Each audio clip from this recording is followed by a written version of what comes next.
Hoje trazemos a proposta, como está no nosso manifesto, de apropriação pelo Estado das mais-valias urbanísticas.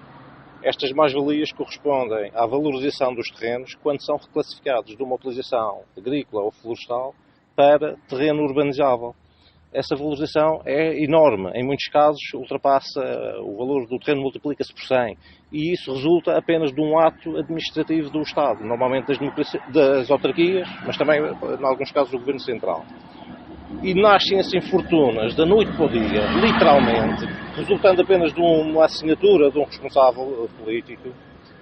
Portanto, são apropriadas por agentes privados sem nenhuma justificação, porque essa pessoa, só pelo facto de ser titular, ser dono de um terreno, muitas vezes nem sequer é o dono, é um intermediário que tem um contrato de promessa e apresenta um projeto de loteamento.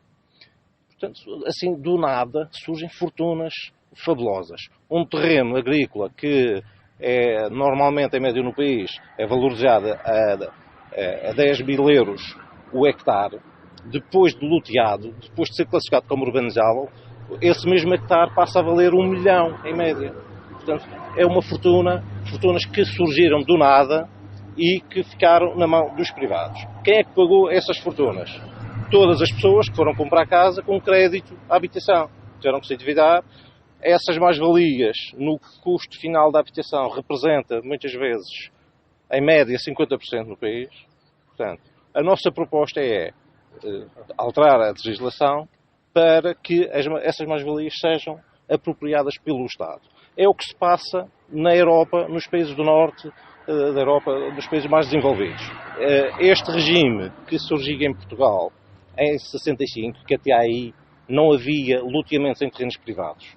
O caso de Inglaterra, que já tem uma tradição desde o século XIX, nesta linha, essa valorização é apropriada pelo Estado. A legislação atual já vem de 1946. É proibido loteamentos em terrenos privados.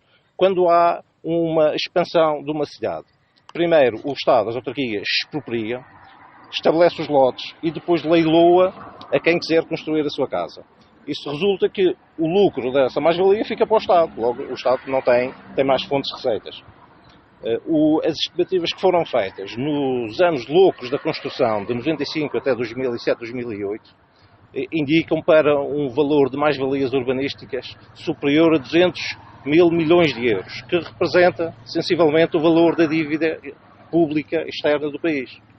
Portanto, se estas mais-valias tivessem sido apropriadas pelo Estado, o país hoje em dia não teria dívida externa, não teria os problemas que tem hoje, as famílias estariam muito menos endividadas, porque os créditos, o valor da habitação seria mais baixo e as finanças públicas estariam muito melhor. A riqueza estaria mais uniformemente distribuída e não teríamos fortunas assim que surgiram da noite para o dia. Este é um terreno fértil para a corrupção. Nós sabemos que os casos que vieram a público de corrupção, a generalidade tem a ver com a utilização dos solos com processos de urbanização. Podemos citar, a título de exemplo, os casos do Freeport, que envolveram engenheiros sólidos, ou os casos da Portugal, no tempo do governo de Durão Barroso, e que envolvem a família Espírito Santo. O Bloco apresentou em 2007, pela primeira vez este tema foi discutido na Assembleia da República, para se alterar, para que essas mais-valias passassem a ser receita do Estado. E, na altura, a maioria socialista recusou.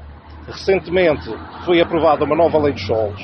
O Bloco voltou a apresentar uma proposta de alteração, com o mesmo sentido, para a apropriação pelo Estado dessas mais-valias, e foi novamente rejeitada em nome das expectativas dos investidores. Ora, isto é uma coisa extraordinária. As expectativas dos especuladores que andam à caça dos terrenos para enganar os mais incautos, para depois obterem, através do loteamento, lucros fabulosos. Essas expectativas o PSD e o PS querem proteger. Agora, as expectativas de quem trabalha uma vida inteira, que é uma expectativa de ter uma reforma condigna, essas podem ser atrás da janela fora. Isto fica claro que estes dois partidos não querem combater a corrupção. Se quisessem, aprovavam esta proposta.